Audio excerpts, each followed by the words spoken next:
Est-ce que tu peux lever ta voix, parler au Seigneur? Dis Seigneur, parle-moi, touche-moi, me voici ici disposé. Me voici ici disposé, me voici ici disposé. Me voici ici disposé à entendre ta voix. Oh, touche-moi, touche-moi. Shebaka Sibradaka Sama. Touche-moi, touche-moi. Touche-moi. Rakazi Paradaka Sibradala. Est-ce que le clavier peut m'accompagner? Le clavier peut m'accompagner? Sandele Bazavareba Shandaraba. Parle-moi, parle-moi. Parle-moi, parle-moi. Oh, parle-moi, parle-moi. Oh, ici, ici, Seigneur. Oh, guéris-moi, guéris-moi. Guéris-moi, guéris-moi. Dis au Seigneur, je l'entends souffrir entre le bain de médecin avec cette maladie. Guéris-moi, Seigneur, pendant cette retraite. Pendant ces instants, guéris-moi. Quelqu'un dit, touche-moi, Seigneur. Touche-moi, Seigneur. Je m'attends à ton attouchement ce soir. Je m'attends à ton toucher ce soir. Touche-moi, touche-moi, touche-moi. Touche-moi, Seigneur. Oh, touche-moi, touche-moi. Touche-moi, touche-moi. Touche-moi, touche-moi.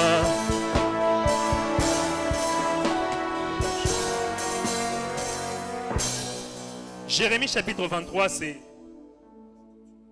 Oui, tu m'accompagnes enfant, merci. Jérémie, c'est un livre, c'est un livre, le livre prophète, du prophète Jérémie. Nous connaissons Jérémie a écrit deux livres qui sont livre de Jérémie et livre de Lamentation de Jérémie, justement. Et je vais éviter de revenir sur ce que le berger Joël a dit. Il m'a vraiment rendu un grand service. Mais pour aujourd'hui, on va diviser ma prédication en trois parties. Il y aura le contexte, il y aura les questions rhétoriques, je vais expliquer, et puis il y aura la conclusion. Souffrez, hein? Je débute comme un enseignant, finir comme prédicateur. Alors, pendant le temps que je serai enseignant, faites comme les sœurs quand on suit le football. Généralement, ils ne comprennent rien. Mais après, à un moment, ils vont crier « Wow !» et puis on va gagner « Wow !» Mais pour l'instant, mais prenez au moins le contexte. Mais si vous ne le prenez pas avec moi, on va se perdre ensemble. Alléluia. Alors, le contexte dans lequel ce livre Jérémie, c'est le même contexte qu'une partie d'Ésaïe, une partie de 2 rois, une partie de Jérémie, Ézéchiel et Daniel. C'est un grand contexte, c'est le contexte du départ de la déportation et même du retour de la déportation. C'est un roi, on dit Jéconia, c'est par lui qu'est arrivée la déportation vers Babylone. Même Ésaïe est en train de prophétiser, ce qui est intéressant. Ésaïe prophétise 150 ans plus tôt. Il dit que c'est vrai, vous partez en déportation. Mais dans 150 ans, Dieu va susciter un homme au nom de Cyrus. Et c'est par Cyrus que vous retournerez à Jérusalem. Quelle précision! 150 ans plus tôt. Dieu est capable de donner le nom, la fonction d'une personne et le rôle qu'il aura joué sur la destinée de toute une nation. Frères et sœurs, Dieu parle. Je ne sais pas c'est quel orateur qui l'a dit ici hier, mais qui a dit qu'il n'y a pas un domaine dans lequel Dieu ne peut pas parler. Si vous lisez ça, 150 ans plus tôt, s'il vous plaît, un siècle et demi, Dieu parle de façon claire, nette et précise qu'il y aura un roi, Cyrus, ce sera mon roi, c'est par lui que vous reviendrez à Jérusalem. Wow. Et ça passe après, Isaïe, Jérémie et Ézéchiel sont pratiquement dans la même période. Et c'est pendant ce temps que la nation est divisée en deux. Il y a une partie qui est partie en déportation avec Ézéchiel qui était prophète là-bas. Et il y a une partie qui est restée à Jérusalem avec Jérémie qui est prophète ici. Et Jérémie, maintenant, est en train de dire... Et puis, Jérémie donne une prophétie qui vient affirmer ce que Ésaïe avait donné beaucoup de 80 ans plus tôt, parce que Jérémie, c'est près de 70 ans après. Il dit maintenant, dans 70 ans, vous reviendrez ici à Jérusalem. Partez là-bas, bâtissez des maisons, et des enfants. Plus tard même, c'est la prophétie que Daniel découvre. Il se rend compte que 70 ans se sont accomplis. C'est comme ça que Daniel se met à jeûner et prier. Parce qu'il dit que, mes seigneurs, les 70 ans suffit. On fait encore quoi ici à Babylone? On doit rentrer. Alléluia. Okay. Maintenant, revenons à Jérémie. C'est dans ce contexte que Jérémie est en train de parler. Jérémie savait que Dieu avait dit que vous devez partir en déportation. C'est dans le plan de Dieu. Mais parmi les prophètes qui étaient restés avec lui à Jérusalem, il leur disait que non, la déportation n'est pas le plan de Dieu. N'est pas le plan de Dieu. Et ça crée comme des tensions maintenant au milieu du peuple. Finalement, qui est prophète de Dieu? Qui parle de la part de Dieu? Jérémie ou les autres prophètes?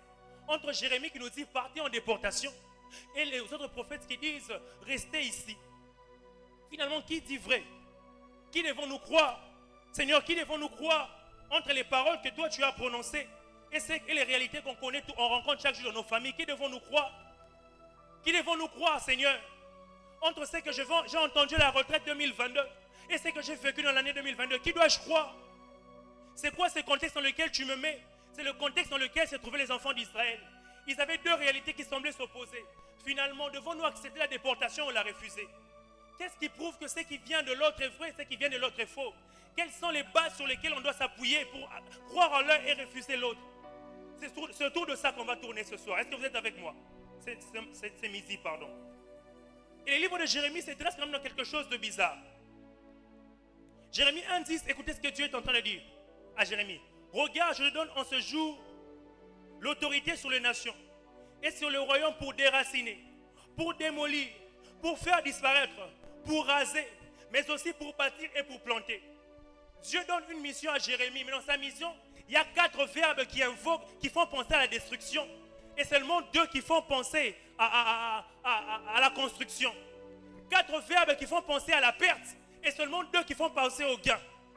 Et lorsqu'on regarde ça, on dit, vaut mieux suivre les faux prophètes, entre guillemets, les autres prophètes, qui, dans leur prophétie, nous disent qu'il y aura des bonnes choses, que suivre Jérémie, qui, dans son langage, il y a plus de choses qui nous font perdre que plus de choses qui nous font gagner. Mais ce qui est bizarre, plus tard, Jérémie 29, Dieu parle à Jérémie, il dit ceci. Jérémie parle aux enfants d'Israël. Acceptez la déportation. Acceptez les 4 verbes de la démolition et les 2 verbes de la construction. Acceptez que la balance soit en train de penser dans le mauvais sens. Pourquoi? Parce que moi, Dieu, Jérémie chapitre 29, le verset 11, je connais les projets que j'ai formés pour vous. Les projets de bonheur et non de malheur, afin de vous accorder de l'avenir et de l'espérance. Je ne sais pas à qui je parle, mais ce matin, ce midi, je parle à quelqu'un. Même lorsque tu vois que les choses sont en train de s'abîmer, Dieu connaît les projets qu'il a formés pour toi. Dieu est en train de dire aux contemporains de Jérémie, malgré tout ce que vous êtes en train de traverser, tout cela fait partie d'un projet que j'ai conçu pour vous. Ce projet s'appelle le projet des bonheurs. Ok, I'm getting to you, j'arrive. Écoutez, les hommes généralement reculent pour mieux sauter. Les hommes généralement creusent pour aller en hauteur. Si vous allez voir sûrement ces grands bâtiments, on a dû creuser en profondeur pour aller en hauteur. Mais Dieu est le seul capable de t'amener à destination en reculant. Ok, je savais que vous n'allez pas encore comprendre ça.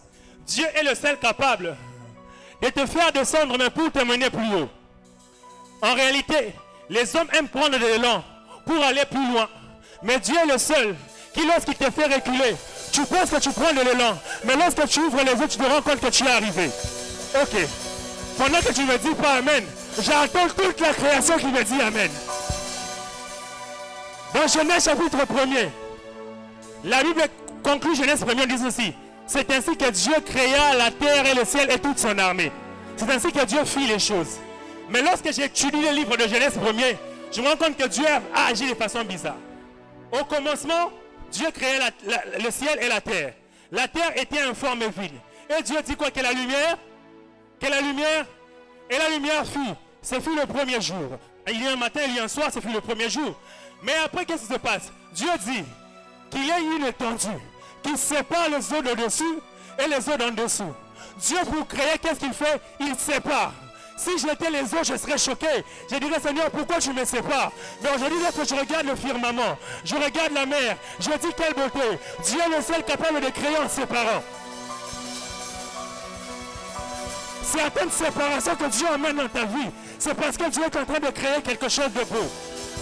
Même lorsque le premier jour, tu n'as pas encore dit, Seigneur, pourquoi tu as séparé? Sois calme, sois calme. Il ne sait pas parce qu'il doit fixer le soleil, il ne sait pas parce qu'il doit fixer la lune, il ne sait pas parce qu'il doit fixer les étoiles. J'aurais voulu qu'il se limite là. Il vit encore, il dit que les eaux se rassemblent en un lieu afin que le sec apparaisse. Mais Seigneur, déjà tu m'as séparé d'une partie de moi. Pourquoi tu me coinces encore, tu me confines encore en un lieu? Dieu le seul capable de créer en confinant en un lieu. Pourquoi? Parce que s'il n'y avait pas la terre, où serait en train de marcher? On serait comme Jésus marchait sur les eaux chaque jour. Je ne sais pas. Mais Dieu est le seul capable de créer, mais en séparant. Je suis en train de dire à quelqu'un, certaines conditions difficiles dans lesquelles Dieu te met, c'est parce qu'il est en train de créer quelque chose d'exceptionnel.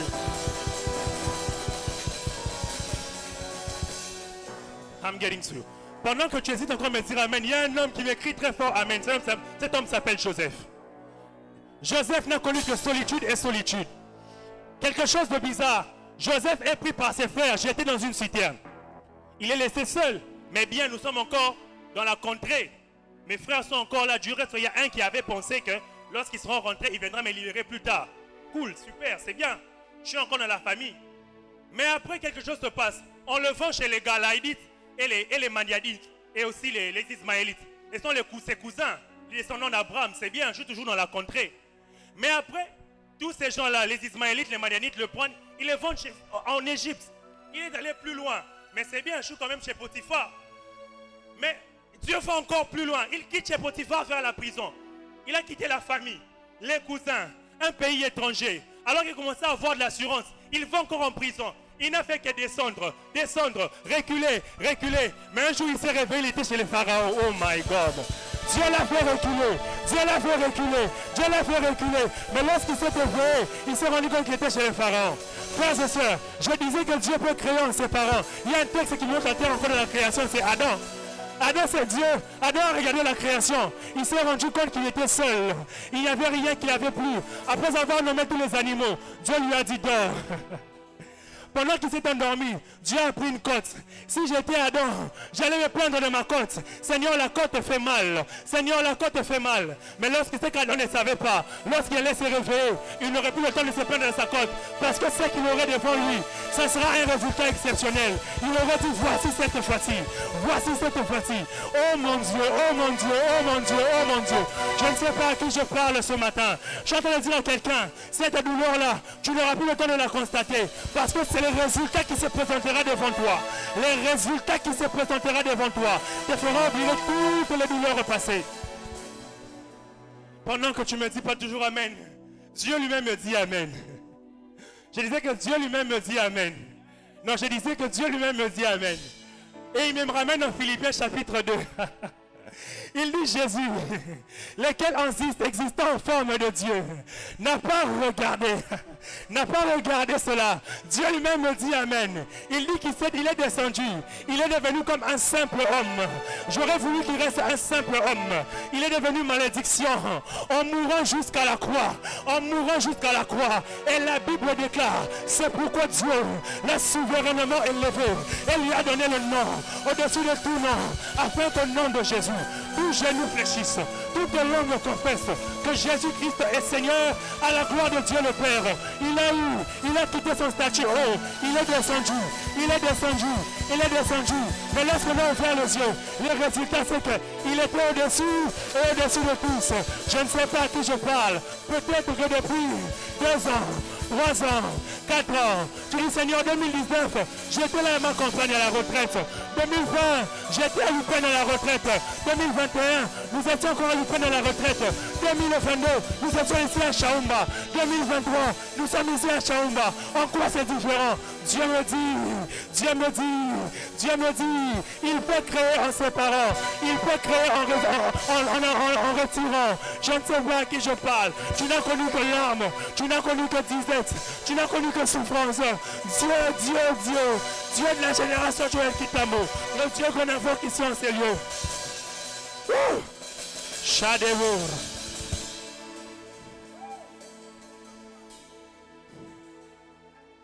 Est-ce que je peux prêcher? En fait, ce que je viens de faire, c'est ce qu'on appelle une question rhétorique. C'est-à-dire une question pour laquelle vous n'avez pas de réponse, on n'a pas besoin de réponse. Pour attendre l'oba que je prêche, je vais prêcher. N'est-ce pas? Les gens, les questions que les prédicateurs disent, Même les professeurs, qui étaient là, qui n'étaient pas là. Parce que Otombola Moussapi, il va passer à la prochaine leçon. N'est-ce pas? Alors c'est ce que Dieu est en train de faire ici dans Jérémie 29. Est-ce qu'on peut y aller?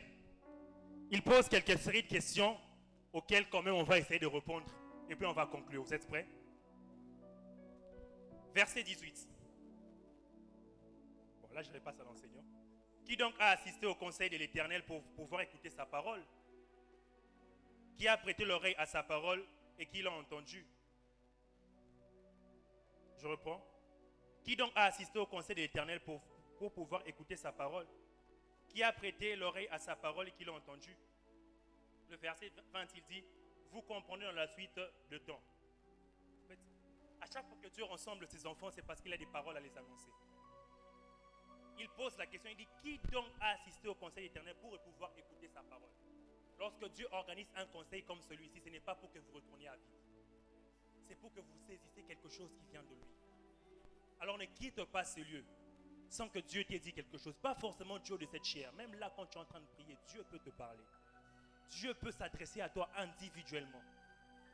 Dieu peut te dire quelque chose, te donner une direction claire, nette et précise. Alléluia. Et puis il dit ceci, vous le comprendrez dans la suite de temps, verset 20. Lorsque Dieu parle, il laisse un temps dans lequel les choses se coulent et vous serez en train de vivre les résultats.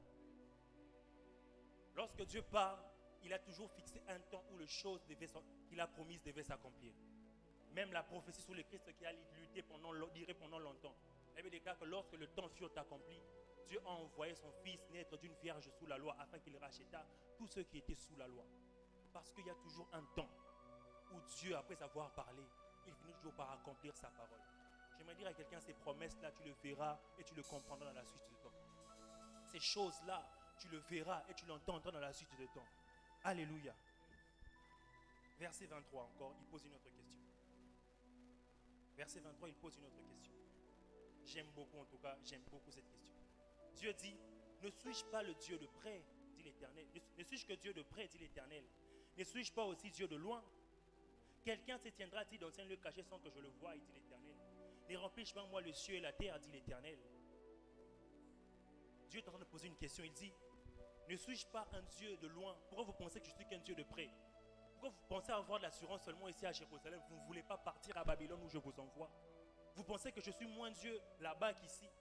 Pourquoi as-tu peur de poser les pas là où Dieu te demande d'aller? Penses-tu que Dieu est un Dieu seulement de près? N'est-il pas un Dieu de loin? N'est-il pas celui qui a dit que je te garderai dans toute voie? N'est-il pas celui qui a dit que j'ordonnerai à des anges de te porter afin que ton pied ne heurte une pierre? N'est-il pas celui qui a dit je suis avec toi à ton réveil et à ton coucher? Je connais quand tu te lèves, je connais quand tu te couches. N'est-il pas celui qui dit ici ne remplis-je pas moi le ciel et la terre? N'est-il pas celui qui dit que je suis le Dieu de tout le temps, de toutes les époques, le Dieu d'éternité, l'Éternel, qui a fixé les extrémités de la terre? N'est-il pas celui qui a dit je serai avec toi tous les jours jusqu'à la fin du monde? Frères et sœurs, s'il y a quelque chose, une direction dans laquelle Dieu t'envoie, n'hésite pas. Ne dis pas que je ne connais personne là-bas. Je ne sais pas comment cela se fera. Dieu est un Dieu de toutes choses. Dieu sait comment débuter, comment finir une chose. N'aie pas peur d'aller où il t'envoie. Il est le Dieu de près, mais aussi le Dieu de loin. Il est le Dieu d'à côté, mais aussi le Dieu de la distance. Alléluia. Alléluia. Ça me rappelle un roi dans la Bible qui combattait Israël. Il ne faisait que perdre. Un jour, il tient conseil avec ses hommes forts. Et quelqu'un lui dit, leur Dieu est un Dieu de montagne. Allons les affronter à la plaine. Ainsi, on aura la victoire.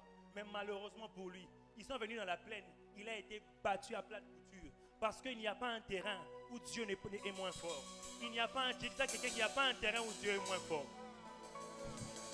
Il n'y a pas un terrain où Dieu est moins fort. Écoutez frère, ce n'est pas parce que Dieu ne sait pas prononcer dans une catégorie qu'il ne peut pas vaincre dans cette catégorie-là.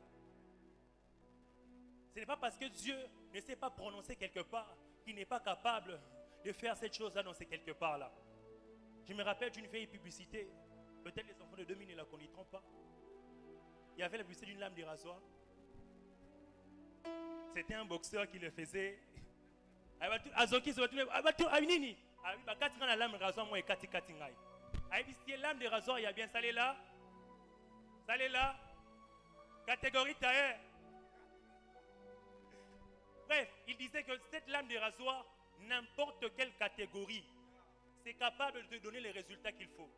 Frères et sœurs, ce n'est pas parce que Dieu ne sait pas prononcer dans un domaine qu'il n'est pas capable de vaincre dans ce domaine-là. Engage Dieu dans n'importe quel domaine. Tu te rendras compte que catégorie Kopé Sabana, ça mené champion. Catégorie Kopé Samapangu, ça mené champion. Catégorie Kopé sa vie de prière Yamakasi, ça mené champion. Catégorie Kopé sa vie chrétienne Yamakasi, ça mené champion. Catégorie Nini, catégorie ta catégorie. Je dirais que ça mené champion. Problème na Yowana, ça mené champion. Problème na Yowana, ça mené champion. Il n'y a pas un domaine dans lequel Dieu est moins Dieu. Il n'y a pas un domaine dans lequel Dieu est moins fort. Il n'y a pas un domaine dans lequel Dieu ne peut rien faire. Ouh, Shadabaya. Je disais à quelqu'un qu'il n'y a pas un domaine dans lequel Dieu ne peut pas faire. Pendant que tu me regardes bizarrement, je me rends compte que je suis à Béthanie. Je suis à Béthanie, les gens sont en train de pleurer. Et quelqu'un souffle quelque chose, alors que tout le monde pleure, que même Jésus pleure. Et il pense que parce que Jésus pleure, quelqu'un prend le courage, il dit, lui qui guérissait les malades, n'aurait-il pas pu venir le guérir? Parce qu'ils connaissaient tous Jésus le guérisseur. Mais ceux qui ne savaient pas, Jésus ce jour était venu dans une casquette de guérisseur. Il a dit que je suis venu dans la casquette de celui qui va les ressusciter. Mais bizarrement, il y avait quelqu'un qui était souvent là quand Jésus prêchait, même s'il était distrait. Et c'est quelqu'un a dit, oui, je sais qu'il ressuscitera les derniers jours. Jésus a dit non. Non, non, non. Il y a une catégorie de moi que tu ne sais pas. C'est que je peux ressusciter quelqu'un qui est mort déjà même depuis 4 jours. Là, et ce jour-là à Béthanie, ils ont connu une nouvelle facette du Seigneur qu'ils ne connaissaient pas. Je ne sais pas à qui je parle, mais je prophétise sur la vie de quelqu'un. Je prophétise en sortant de cette retraite. Je disais qu'en sortant de cette retraite, tu vas voir Dieu dans une catégorie que tu ne connaissais pas. Je disais que tu vas rencontrer le Seigneur dans une catégorie que tu ne connaissais pas. Dans une catégorie que tu ne connaissais pas. Dans une catégorie que tu ne connaissais pas. Dans une catégorie que tu ne connaissais pas. Je ne sais pas quelle facette. Jusqu'aujourd'hui, tu as connu le Seigneur comme celui qui paye ton loyer. Mais il sera celui qui va donner les finances pour ton mariage. Jusqu'aujourd'hui, tu as connu le Seigneur comme celui qui t'a soutenu pendant ton parcours académique. Tu le connaîtras comme celui qui donne un bon travail. Jusqu'aujourd'hui, tu as connu le Seigneur qui donne un foyer stable. Mais tu continues à chercher l'enfant. À sortir de cette retraite, tu vas les découvrir comme le Seigneur qui donne des enfants.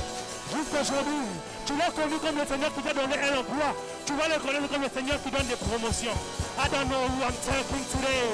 Mais je suis sûr que je parle à quelqu'un. Je suis sûr que je parle à quelqu'un. Qu'il y a une nouvelle facette de Dieu que tu ne connaissais pas. J'aime beaucoup cette histoire des 10 lépreux. Des 10 lépreux qui sont venus voir le Seigneur. Ils sont venus le voir. Le Seigneur dit, allez voir le sacrificateur et vous faire examiner. Ils partent.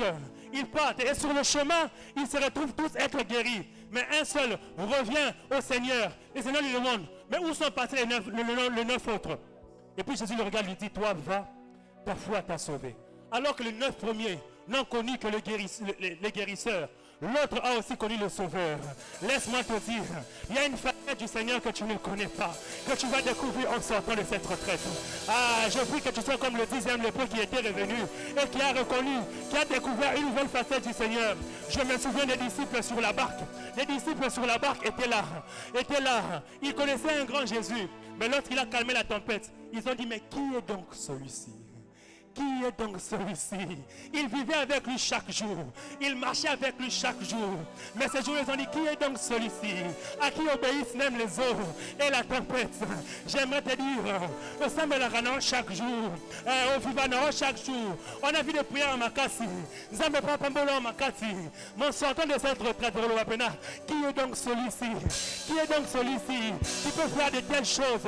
Frères et sœurs, Dieu est capable de créer en partant du néant. Dieu est capable de créer en partant de rien. Dieu est capable d'improviser pour toi. Il est capable de mettre pour toi en place quelque chose que tu n'avais pas imaginé. Demandez à Abraham, il vous dira. Demandez à Abraham, il vous dira. Alors qu'il était sûr qu'il va tuer Isaac, il ne savait pas que Dieu avait une surprise pour lui à la montagne. J'aimerais dire à quelqu'un, comme sur ton chemin retour, tu ne sais pas quel calcul Dieu a fait pour toi. Tu n'imagines pas quel projet Dieu a formé pour toi. Ça me rappelle Jairus qui est venu déranger les seigneurs. Il a dit, Seigneur, viens guérir ma fille. Seigneur, viens guérir ma fille. Et sur le chemin, il a connu un certain petit retard d'après les humains. Cette femme à la perte de sang est venue couper la course de Jairus. A pu pris les miracles. Les gens ont cru qu'on a pris les miracles de la vie de Jairus. Et la vie de Jairus est morte. On est venu lui dire, Jairus, laisse tomber quoi, ta fille est déjà morte. Jésus a dit, non, non, non, non, non, non, non. Qui est donc celui-ci? Qui est donc celui-ci? Il y a une facette de moi, Jairus, que tu ne connais pas. Il y a une facette de moi, Jairus, que tu ne connais pas. Il y a une facette de moi, même lorsque quelqu'un semble avoir appris quelque chose, j'ai toujours dans ma poche quelque chose de réservé pour toi. Ne t'inquiète pas, même si à la fin de cette prédication, quelqu'un témoigne sa guérison, ne t'inquiète pas, il y a une guérison réservée pour toi aussi. Je suis en train de dire même que quelqu'un est en train de recevoir sa guérison maintenant.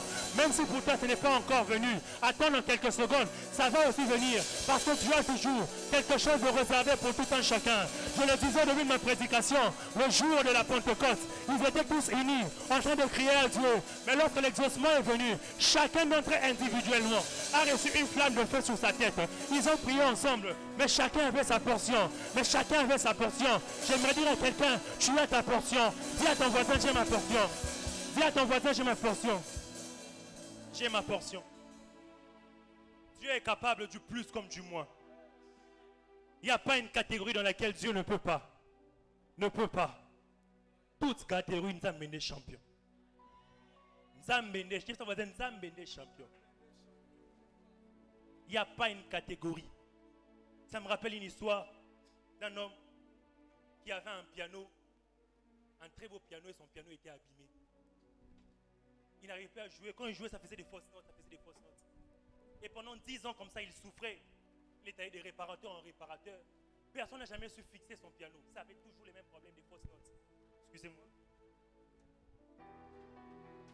Ça avait toujours des fausses notes. Et un jour, il tombe sur un autre réparateur 10 ans après. Et le réparateur vient. En 2 minutes, il fixe le piano.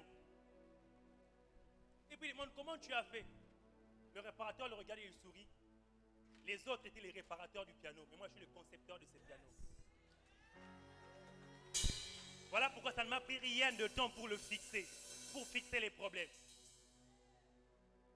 J'aimerais dire à quelqu'un, les réparateurs utilisent des pièces de réchange pour fixer les choses. Mais les concepteurs ont les pièces originales pour fixer les choses.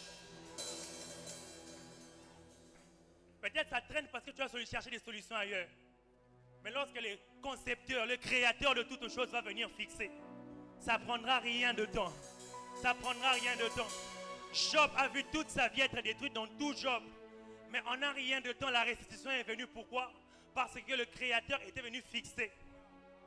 J'aimerais dire à quelqu'un, la consolation du monde ne va rien t'apporter. Les soucis là, aller chercher consolation dans la bière ne va rien t'apporter. Ces formes d'addiction que tu cherches ne vont rien t'apporter. Ça sera des solutions éphémères parce que ce sont des réparateurs. Et les réparateurs n'ont jamais la solution. Il y aura toujours des fausses notes. Mais si tu appelles les concepteurs, si tu appelles les créateurs, si tu appelles les fabricateurs, en un rien de temps, tu verras cela être fixé. Tu ne vas pas régler ces problèmes-là avec l'alcool. Je ne sais pas, j'insiste pour quelqu'un. Tu ne vas pas régler ces problèmes-là avec l'alcool. Tu ne vas pas régler ces problèmes-là avec la vie d'ambiance. Tu ne vas pas le régler. Tu vas le régler ici avec le Seigneur dans la prière. Tu vas le régler ici avec le Seigneur dans la prière. Si tu cherches une addiction, je t'invite à la génération Joël, où nous sommes addicts à la prière. Et à te l'heure, on a vu sur le Sam. Les 14, Sam et la caca. Je t'invite. Si tu veux une nouvelle addiction, je t'invite, viens, il va être ivre de prière. Et Dieu va fixer cela à travers la prière. Il y a un psaume que le pasteur nous lit ces derniers temps que j'aime beaucoup. Le psaume 65. Écoutez ce qu'il déclare. Psaume 65 au début dit, ô toi qui écoutes les prières, tout le peuple de la terre viendront à toi. Mais le verset 5 et 6 dit ceci. Tu es celui qui nous exauce par des prodiges. Écoutez, le verset premier commence par en disant que tout le peuple de la terre viendront à toi qui écoutes les prières. Mais les versets 5 et 6 nous disent, tu es celui qui nous exauce par des prodiges. Nous sommes venus addicts de la prière parce que nous savons qu'il nous écoute. Mais la facette de nous qu'on ne savait pas, que le psalmiste nous révèle après, c'est qu'il est celui qui nous exauce par des prodiges. J'aimerais te dire, mais évidemment que grand retraite, Yaka, tu n'avais rien à faire. Oh, quand même. Oh, ben, c'est un que vous n'en savez pas. Mais j'aimerais te dire, la facette que tu ne savais pas, il exauce par des prodiges, il exauce par des miracles, il exauce par des signes, il exauce par des choses bizarres.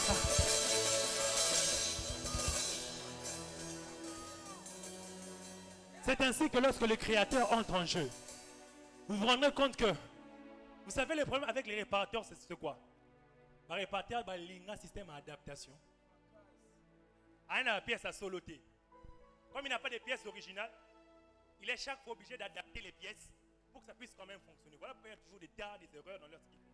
Mais les créateurs, c'est quelle pièce pour quelle machine convient. Parce que c'est lui qui a créé toutes ces choses. C'est ainsi que vous verrez Jésus, lorsqu'il devait guérir les aveugles, à chaque aveugle, il y avait une solution particulière. Parce qu'il savait. Parce qu'il savait. Il dit, c'est Lucino, toi tiens-moi la main. Alors hors du village. Toi, sors du village. Un autre, il regarde. Que veux-tu bâtiner? Je vais voir. Il dit, ok. Un autre, il dit, toi, tu as un défaut de fabrication. Ah, il mélange. Il met. Il dit, va te laver un siloé. À chacun, il savait quelle pièce remettre pour fixer, quelle pièce remettre pour fixer, parce que lui n'adapte pas, le créateur n'adapte pas, le créateur n'adapte pas, le créateur fait chaque pièce, même si vous avez les mêmes problèmes, ne t'inquiète pas, à chacun il y a une solution différente. Je disais que même si vous avez le même problème, à chacun il y a une adaptation différente. À tel point, il sait tellement, quelle pièce utiliser, qu'il entre quelque part dans une piscine. Il se rend compte qu'il y avait une règle générale, que le premier à se jeter dans l'eau devrait être guéri. Il dit non, toi gars, tu n'as pas besoin de l'eau, lève-toi. Lève-toi, lève-toi, lève-toi. C'est là-bas prophétiser l'eau, tout bien imposer le coco. J'aime beaucoup ces choses, mais sometimes, parfois Dieu ne passe pas par les mains de l'orateur. Parce que ce jour-là, Dieu a fait un miracle en brisant le protocole. Le protocole, c'était que tout le monde devait se jeter dans l'eau pour être guéri. Mais Dieu a dit ce jour-là, tout le monde devait passer devant, qu'on impose aux mains pour qu'il soit guéri. Mais Dieu a dit ce jour-là, on n'imposera pas les mains. On va sortir du protocole. On n'entrera pas dans l'eau. On va sortir du protocole. On ne prophétisera pas sur toi. On va sortir du protocole. Je vais te toucher moi-même à part. Moi-même individuellement. Je vais fixer ta situation. Je prie que de ta place là où tu es, que Dieu lui-même te fixe sans le secours d'une personne. Que Dieu lui-même fixe sans le secours d'une personne. Car le protocole, c'est que je attends que la prédication finisse pour que Dieu te touche. Je lève ma main et je dis reçois ton miracle. Reçois ton miracle. Reçois ton miracle. Reçois ton miracle. Reçois ton miracle. Adonai, Adonai. Reçois ton miracle. Reçois ton miracle. Reçois ton miracle. Reçois ton miracle. On n'attendra pas la fin de ce culte. Le protocole est déjà brisé. Je disais que le protocole vient déjà d'être brisé. Le Saint-Esprit est en train de circuler déjà dans les rangées. Le protocole est déjà brisé. Je disais que le protocole est brisé. Est-ce que je peux encore prêcher?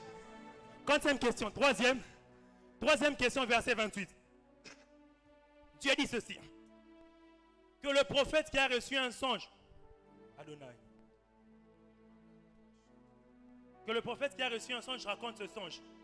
Que celui qui a entendu ma parole rapporte fidèlement ma parole. Pourquoi mêler la paille du froment? Pourquoi mêler la paille du froment? Pourquoi mêler la paille du froment? Ma parole n'est-elle pas comme un feu, dit l'Éternel, un marteau qui brise de roc? Dieu est en train de poser une question. Il dit, ok, vous tous vous dites que Dieu vous a parlé. Que le prophète qui pense avoir reçu la parole de Dieu, Alobakasi. Dieu n'a pas peur de la confrontation. Ah, champion, toute catégorie, il n'y a pas quelque chose que Dieu ne peut pas faire. Je me souviens lorsqu'on était jeunes, on jouait au foot, il y avait des concours, on appelait Dada, le jonglage.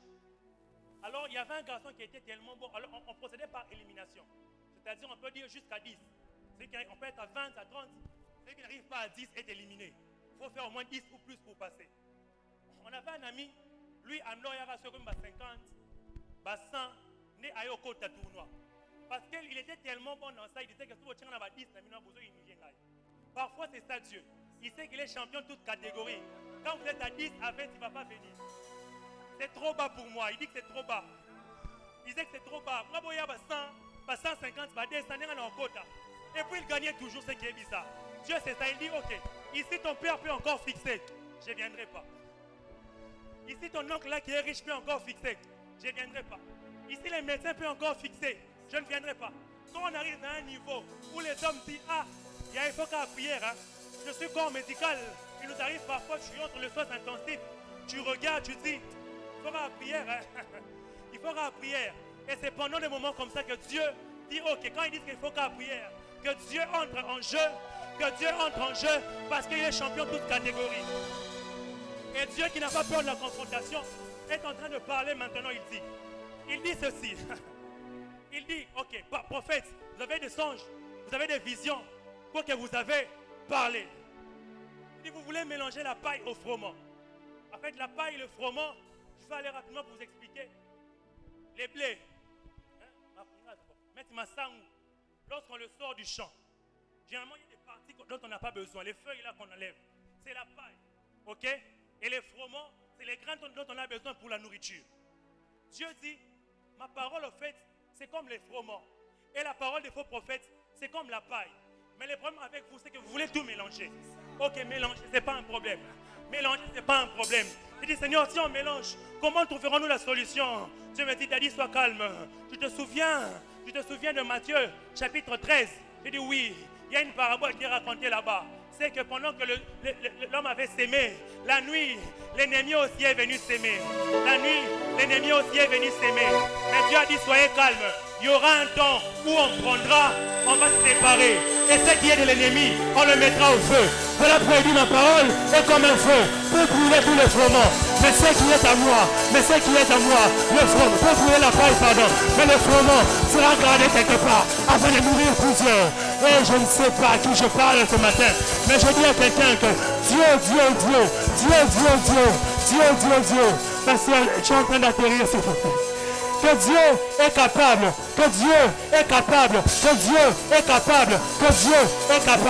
J'aimerais dire à quelqu'un que même lorsque tu sembles que la situation autour est difficile, Dieu est capable de frayer un chemin dans le désert.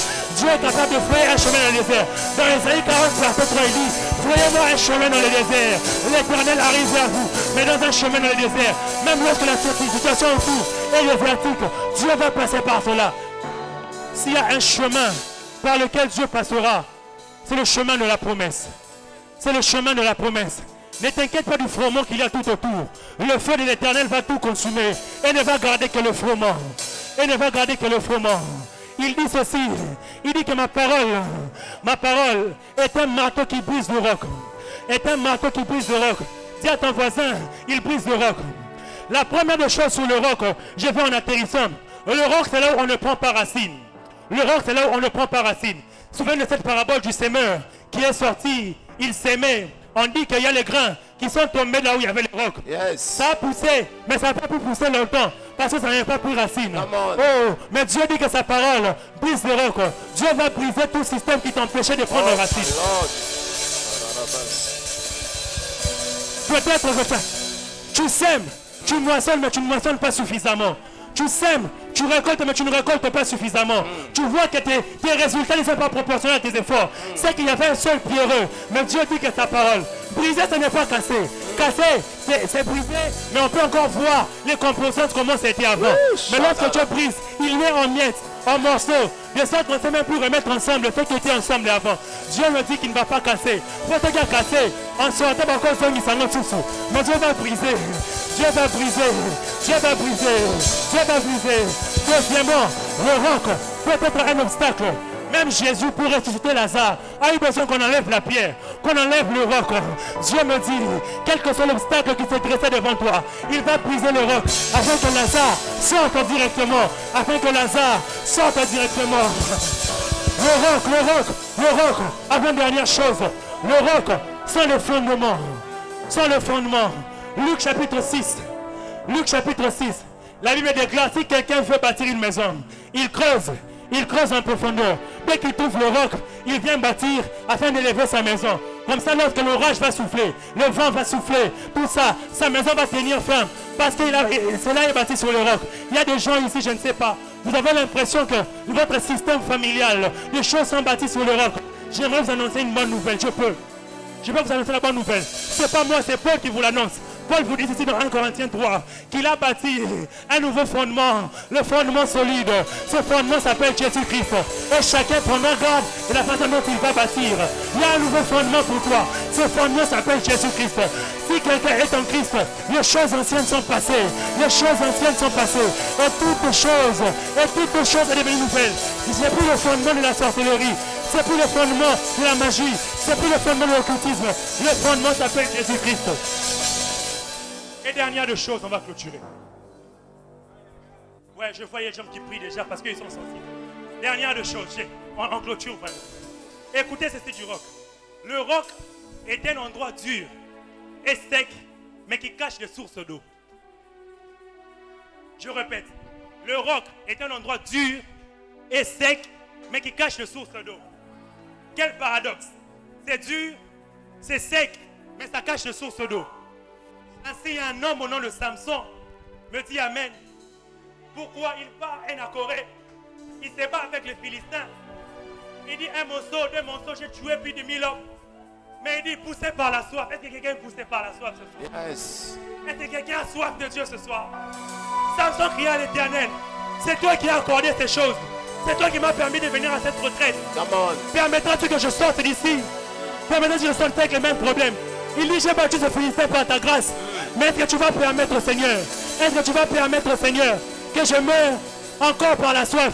Elle me déclare que l'Éternel fendit le rocher et de l'eau jaillit. Et de l'eau jaillit. Et de l'eau jaillit. Et l'esprit de Samson se ranima. Je ne sais pas à qui je parle. Je ferme ma Bible pour dire que c'est fini. Mais j'ai dit à quelqu'un que Dieu va fondre le rocher. Et le l'endroit dur, clair, sec, de l'eau va jaillir. Des sources de vive. Des sources de vive. Des sources de vive. Est-ce que quelqu'un peut prier avec moi? Quelqu'un peut prier avec moi? Dis que des sources d'eau vive. Que des sources d'eau vive jaillissent. Que des sources d'eau vive jaillissent. Que des sources d'eau vive jaillissent. Que des sources d'eau vive jaillissent. Là où c'était dur et sec. Là où c'était dur et sec. Je ne sais pas.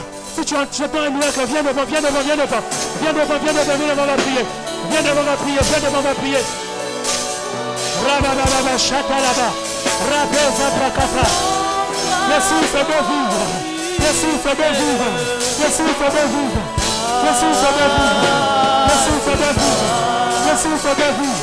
Les sources d'eau vive. Les sources d'eau vive. Les sources d'eau vive. Les sources d'eau vive. Les sources d'eau vive. Les sources de vie, les sources de vie.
Mais je vais juste prier pour vous.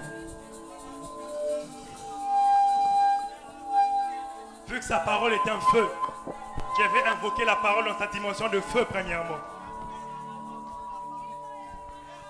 Je suis sûr, pas besoin de prophétie, de paroles de connaissance.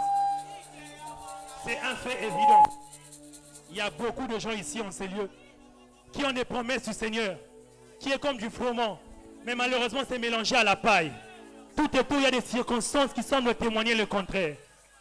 J'invoque la parole de Dieu dans sa dimension de feu. Au nom puissant de Jésus, que sa parole vienne consumer tous les fromments. Que sa parole vienne consumer toute la zizanie qui a été sémée par l'ennemi. Que sa parole vienne consumer tout ce qui a été sémé pendant que tu ne voyais pas. Et deuxièmement, je veux prier, je rends le micro. même pour ceux qui sont restés dans l'assemblée, que sa parole, que sa parole, que sa parole vienne comme un marteau, comme un marteau, comme un marteau, comme un marteau, comme un marteau qui va briser le rocher dur et sec, qui va briser le rocher dur et sec, afin que là où tu ne prenais pas racine, que tu prennes racine. Là où tu ne prenais pas racine, tu prennes racine. Ça fait 10 ans qu'on te promet la promotion dans ce travail-là. Ça ne vient pas, tu n'arrives pas à monter. Je proclame qu'en sortant de cette retraite, en sortant d'un jour férié, tu auras la promotion. Yes. Chatalabasaya. Je proclame que comme un marteau, que ça brise le rocher dur et sec. Avec un Samson qui pensait mourir de soif. Vois de l'eau fraîche. De l'eau fraîche. Jaillir. Jaillir. Jaillir. Au nom de Jésus. Au nom de Jésus. Dieu vous bénisse. Est-ce qu'on peut acclamer le Seigneur pour la grâce qui repose sur